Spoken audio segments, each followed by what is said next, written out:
first, you're spot on with respect to a lot of these insurance abuses, and this is sort of how I cut my teeth back when I was getting started with the Gray Panthers. You know, back then, it was common, and I think a lot of the seniors will remember this, it was common for a senior to have a shoebox full of health insurance policies. They were not worth the paper they were written on. And these fast-talking salesmen would come on in and sell them one after, another, and they actually had clauses in them so that if a senior had a bunch of policies, they basically could get canceled out of all their coverage, because it would say, if you have one policy that cancels the other one and the like, and I got that law changed, one of the first things that I've been involved in. So there's no question that over the years there's been kind of one scam, after another.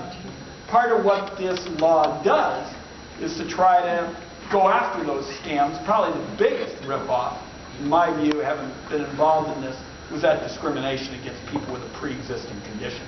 That was just plain old immoral. To have a country as good and strong and rich as ours say that it was going to be legal for an insurance company to beat the stuffing out of you if you had a pre-existing condition.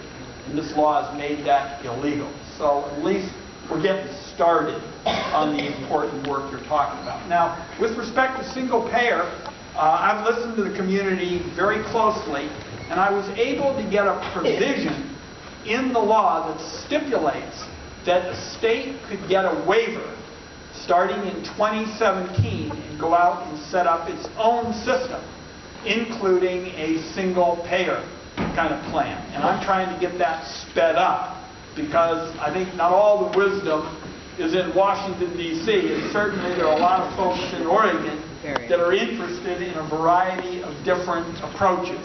So, number one, it's indisputable that you're right about these insurance rip-offs, and over the years, it's, you kind of close off one, and you go on to, some of the others. But starting in 2017, if Oregon wants to go off and do its thing, including setting up a single payer system, and I and others have proposed moving that up, we could do it. And I think that gives another opportunity for eloquent advocates like yourself to raise that concern.